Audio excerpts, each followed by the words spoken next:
You're listening to the N2K Space Network.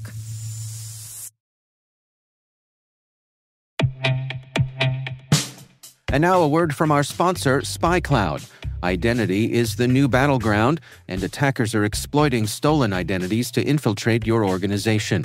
Traditional defenses can't keep up. SpyCloud's holistic identity threat protection helps security teams uncover and automatically remediate hidden exposures across your users, from breaches, malware, and phishing to neutralize identity-based threats like account takeover, fraud, and ransomware. Don't let invisible threats compromise your business.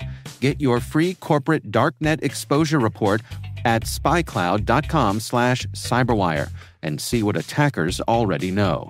That's spycloud.com/cyberwire.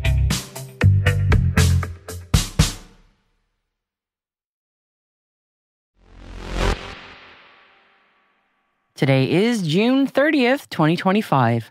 I'm Maria Varmazis, and this is T-minus. T-minus 20 seconds to LOS T-dress. Go for deploy.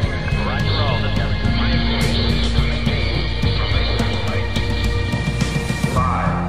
U.S. Space Force's Space Systems Command has selected SpaceX to launch an enhanced global weather sensing system. 4. The Vodafone Group and AST Space Mobile have announced that their new joint venture satellite company, called SatCo, will be headquartered in Luxembourg. 3. SatSure has signed a memorandum of understanding with Dhruva Space to develop sovereign Earth observation capabilities. 2. The Finnish Ministry of Defense plans to acquire SatSure satellites. 1. 0. Momentus has been selected by NASA for an in-space power demonstration. Liftoff. Our guest today is Ken Ruffin, space communicator and board member at the National Space Society. Ken and I will be discussing what the NSS does and offers later in the show, so stick around to find out more.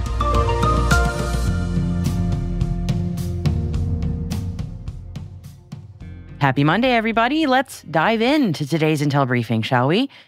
Momentus has been selected by NASA for an in-space power demonstration, and the contract is managed by NASA's Flight Opportunities Program and will see Momentus host a payload from Cislunar Industries to conduct in-orbit testing of next-generation Power Processing Unit, or PPU, technology and power management systems.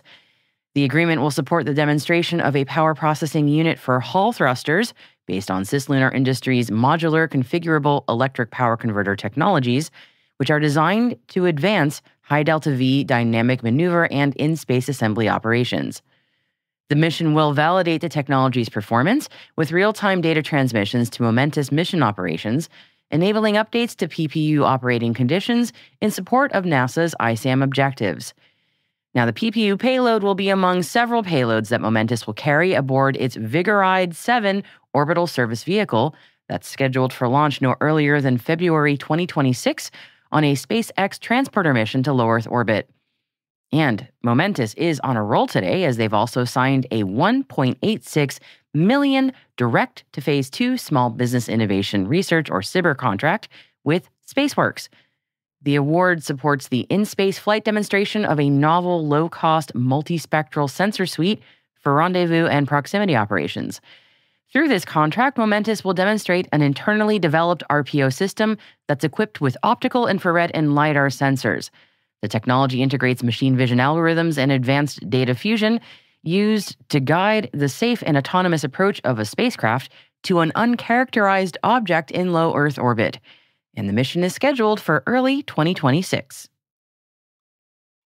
Let's head on over to Finland now, and the Finnish Ministry of Defense has signed a letter of intent that enables the country's defense forces to acquire ICEYE Synthetic Aperture Radar, or SAR satellites. The cooperation aims to enhance the Defense Forces' intelligence and surveillance capabilities from space, and according to the press release, the agreement outlines a preliminary delivery plan and timeline. It also encompasses the technical solutions and systems needed to establish an autonomous national capability for space-based surveillance. It is hoped that data from these satellites will support real-time situational awareness for Finland's national leadership and relevant authorities. Let's head on over to India now with the news of two of the country's big space startups forging a new partnership. Earth observation company SatSure has signed a memorandum of understanding with Dhruva Space. The collaboration aims to unify the two companies' indigenously developed capabilities across the upstream and downstream segments of the space value chain.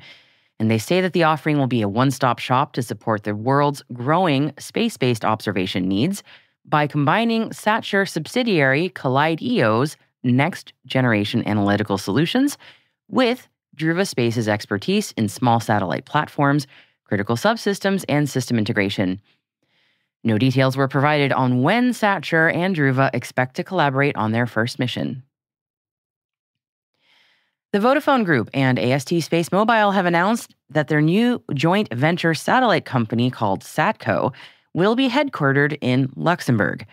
Vodafone and AST Space Mobile say they are in close contact with the Luxembourg government, key European policymakers, EU member states, and industry stakeholders to advance national and European digital sovereignty by promoting a cohesive space strategy. SatCo will aim to forge private and public sector partnerships that will position Europe as a leader in the provision of direct-to-mobile space-based broadband connectivity. The company has already generated expressions of interest from network operators in 21 EU member states, as well as in other European markets. Commercial services are expected to begin in 2026.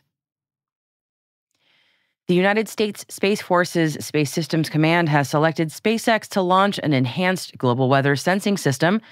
The $81 million multi-manifest mission makes use of available SpaceX launch vehicle capacity to efficiently deliver the system to orbit. The USSF-178 mission will include SSC's Weather System Follow-On, Microwave Space Vehicle 2, which will provide global sensing to increase prediction model performance. It'll also include Blaze 2, which is a launch opportunity for operational research, development, and prototype small satellites from across the Department of Defense. The mission is expected to launch in the first half of fiscal year 2027.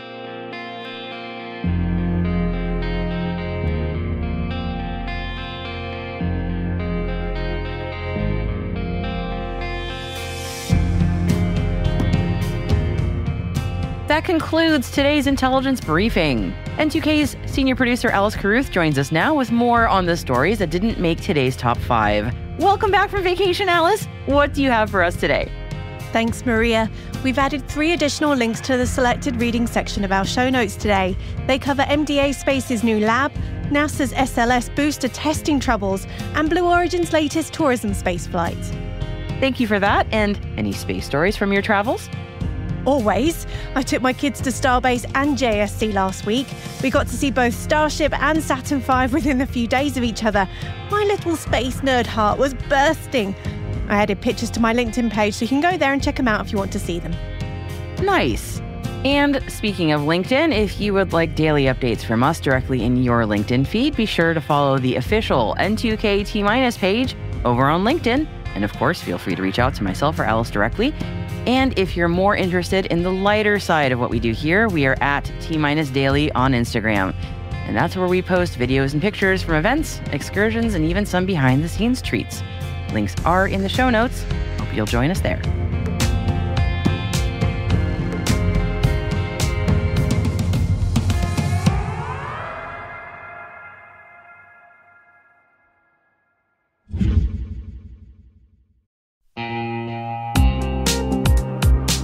Risk and compliance shouldn't slow your business down. Hyperproof helps you automate controls, integrate real-time risk workflows, and build a centralized system of trust so your teams can focus on growth, not spreadsheets.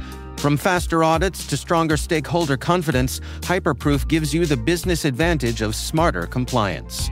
Visit www.hyperproof.io to see how leading teams are transforming their GRC programs.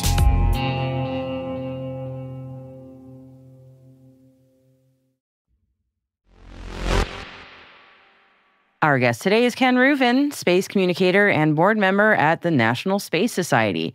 And Ken started off by telling me about the NSS. The National Space Society is a nonprofit 501c3 organization that's actually not just national but worldwide.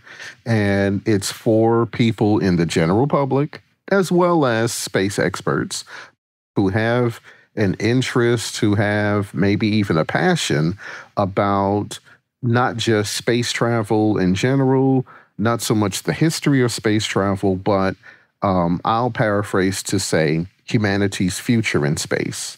So not science fiction, but the actual plans, the actual evolving plans, I should say, for humanity's presence in space, beyond satellites, beyond rovers on Mars, but people actually living in orbiting space settlements around the Earth, people actually living on the moon, living on Mars, and eventually even beyond that. That's amazing. Well, thank you for that great intro to NSS. I would love if you could also tell me a bit about yourself. Sure. So I actually have 4 titles with the National Space Society. So personally, I think that means we need more people. So these titles can be distributed, but I'm enjoying it. Hey, come on. So as far as my 4 titles, primarily I'm on the board of directors, and that's a 2-year term. And these first 3 titles I mentioned are on the national level.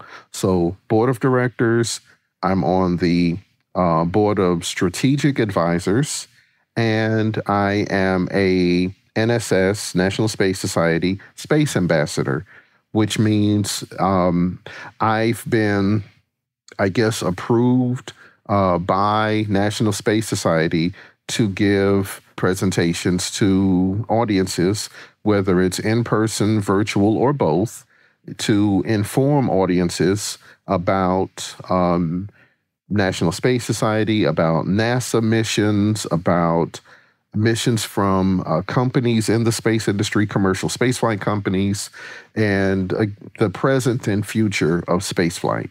So I've got those 3 titles, and I'm also the chapter president of the North Texas chapter, which is the Dallas-Fort Worth Metroplex and beyond. Wow. Okay. So that's got to keep you quite busy. So I was saying before we started recording, to me, that you are at the forefront doing work like that, because that is where we reach the most people. Because I speak mainly to people who are already very in the space world, very in the space bubble. When you speak to the more general public, that is where, people's lives can change. I'm so curious from the times that you've done this, because I'm sure you've refined what you've gone through different iterations of this. What do you find for the more general public, which is always the puzzle people are trying to figure out? What do you find really resonates with people? I'm sure it's different for different audiences, but I'm just so curious what you've seen just really sparks that moment. There's really never been one thing. From my experience, it's different things for different people. Maybe it's, for example, the NASA Artemis program, which is, getting astronauts to the moon and back again, and then eventually to Mars. At least that's the way the Artemis program was initially set up. So for some people, it's that. For other people, it's a Mars rover, for example, that it's like, well, they heard that there was they usually will say a Mars rover, and I'll say, well, actually, this is the 5th one that I was talking about in the presentation. There are 2 that are currently active and 3 that are no longer active, and that always blows people away. So sometimes it's that. Sometimes it could be anything. Sometimes it's the orbiter, LRO, the Lunar Reconnaissance Orbiter, which has been orbiting the moon since October 2009. And it's still working, still active, still taking photos, still gathering data, sending the data back to Earth. One of the things that I find so interesting about space is that there's a literally infinite number of things to get excited about. I've had people come up to me to say that they're interested, but, in space, but there's just like so much going on, they don't know where to start. And I say that's actually the best problem to have. They're right. There's an literally infinite number of things to choose from. So pick one. You don't have to be interested in everything. I'm not. I don't think anybody's an expert in just everything, So whatever it is that grabs your attention, just follow up with that. Hold on to that. And maybe later on there'll be a second thing and a third thing that you'll, research, that you'll take the time to learn more about, learn the history of whatever it is, whether it's a mission, whether it's a destination in space. I don't usually say planets and moons. I like to say destinations because I think of people potentially going there. So they're destinations. That's an interesting way of messaging that. I like that. And I think that there's so much in what you just said that resonates with me because when I started this job 2.5 years ago, I've been a lifelong Trekkie and a lifelong fan of space and just I wanted to be an astronomer growing up. But there's a lot about space that I didn't know. I didn't know much about launch. I'm not a rocket nerd. I'm learning about rockets, but launch vehicles were not my main area of focus. And I felt very overwhelmed. Like, I don't know the pedigree of all these different launch vehicles and what certain terms mean. And I've learned a lot over. That's the great thing that you've been saying, though, that you don't have to, and for people can find that thing that they like. You don't have to know all of the things. We don't have to gatekeep space like that. Does. Yeah, exactly. Right. I mean, it's the universe. Nobody knows everything in the universe, and yet people feel like they gotta, right? It's like we don't need to do that. Yeah, exactly. No, they're being so unfair to themselves. Even the PhD, scientists, experts don't know everything. It's impossible. I mean, that's why they continue to study, they continue to learn. So if they don't know everything, then how could we? Exactly. No, I think sometimes people need to hear that message, and I'm thrilled that you're out there telling people the cool stuff that's going on, but also saying don't feel like you got to drink all this in. Just latch on to what makes sense to you and what resonates with you. And that can be your part of your world. I love that. Ken, I feel like I've been just asking you all about these cool things that you've been doing. And I have been remiss in my duties in asking, is there anything that you wanted to share with the audience that we haven't gone over, that you wanted to make sure that people know about, that maybe I should have asked and I didn't? If nothing else, I want to repeat or reiterate that anyone who's a space advocate, anyone who's a fan of humanity being in space and just doing bigger and better things, more interesting, more exciting things. And let's say you don't even know what the things are, what the plans are, you can find out through the National Space Society. If you want to know, I highly recommend, first of all, join the National Space Society, nss.org.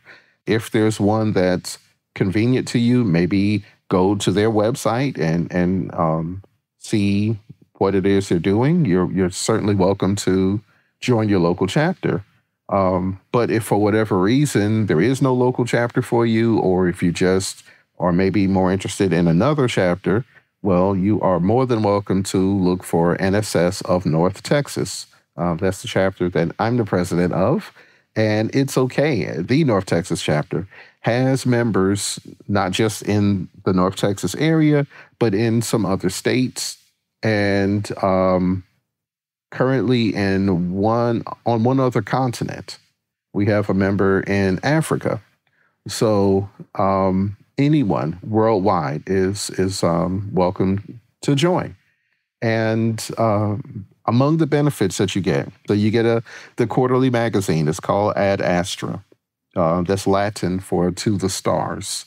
You get email newsletters with updated information, information you'll get much more frequently than the quarterly magazines.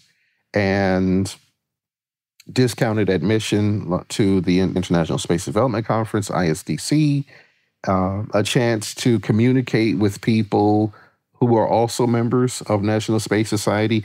With the North Texas chapter, there's a monthly newsletter that comes out a few days before each monthly meeting. Meetings are on the second Sunday of every month at 3:30 p.m. Central Time, 4:30 p.m. Eastern. And there's a speaker. Each month there's a presentation on what I call the latest information in space travel. And again, meetings are in person or virtual. So if you are not in the Dallas-Fort Worth Metroplex and would like to attend the meeting, you still can.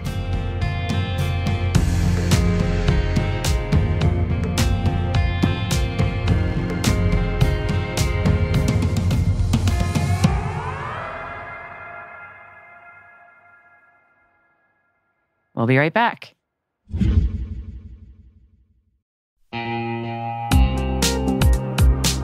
Hey everybody, Dave here. I've talked about Delete Me before, and I'm still using it because it still works.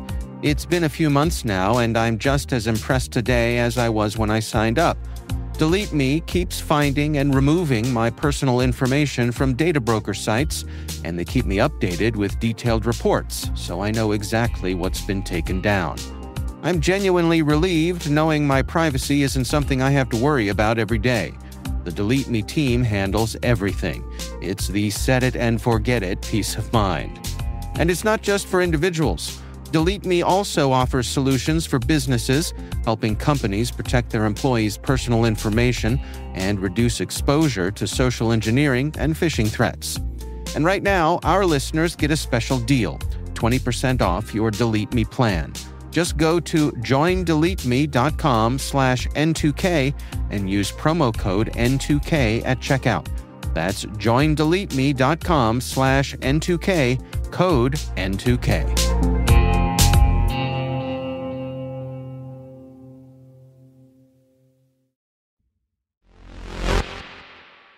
Welcome back.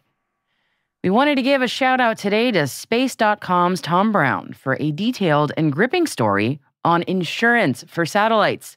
And yes, it is gripping, because this is a story that affects literally everybody when space debris is increasingly breaking up in orbit or raining down on Earth and causing damages. So who pays for all that? Well, that's the thing, isn't it? Satellite insurance is becoming more and more expensive, and as a result, more satellite operators are opting to skip it entirely, causing a bit of a death spiral for the entire concept. And according to Brown's article on Space.com, of the more than 12,000 satellites orbiting Earth, only about 300 are insured for in-orbit accidents. And that is most definitely a problem when a chunk of someone's failed spacecraft ends up crashing through your roof, which, as many of you know, already happened in Florida last year. Without enforceable rules, insurers are understandably fleeing the market, and launching is becoming a game of orbital roulette. Worse yet, CubeSats and cheap, short-lived spacecraft are contributing to a vicious cycle of fast launches, no insurance, more debris, higher risk. And while regulators and military leaders are calling for what they call rules of the road in orbit, the only laws up there right now seem to be Newton's. And this is not a great trajectory to be on, to be sure, and it is unfortunate that without any clear resolution path here, space will become a more dangerous and legally murky place. Whether nations have the political will and or if companies have the business acumen to present a solution here is really the key thing. In the meantime, the who pays for it question regarding space debris remains frustratingly hard to answer. Let's hope that changes, and soon.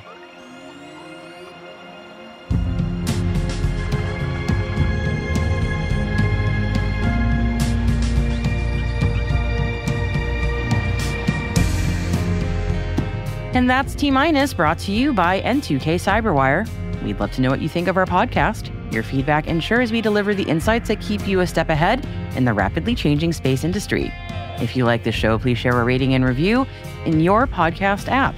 Please also fill out the survey in the show notes or send an email to space@n2k.com. We're proud that N2K Cyberwire is part of the daily routine of the most influential leaders and operators in the public and private sector, from the Fortune 500 to many of the world's preeminent intelligence and law enforcement agencies. N2K helps space and cybersecurity professionals grow, learn, and stay informed. As the nexus for discovery and connection, we bring you the people, technology, and ideas shaping the future of secure innovation. Learn how at N2K.com. N2K's senior producer is Alice Carruth. Our producer is Liz Stokes. We're mixed by Elliot Peltzman and Trey Hester, with original music by Elliot Peltzman. Our executive producer is Jennifer Iben. Peter Kilpie is our publisher. And I am your host, Maria Varmazes. Thanks for listening. We'll see you tomorrow.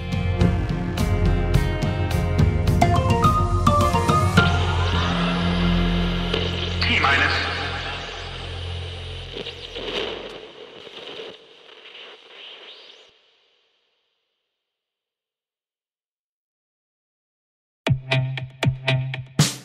And now a word from our sponsor, SpyCloud. Identity is the new battleground, and attackers are exploiting stolen identities to infiltrate your organization. Traditional defenses can't keep up. SpyCloud's holistic identity threat protection helps security teams uncover and automatically remediate hidden exposures across your users, from breaches, malware, and phishing to neutralize identity-based threats like account takeover, fraud, and ransomware. Don't let invisible threats compromise your business. Get your free corporate darknet exposure report at spycloud.com/cyberwire and see what attackers already know. That's spycloud.com/cyberwire.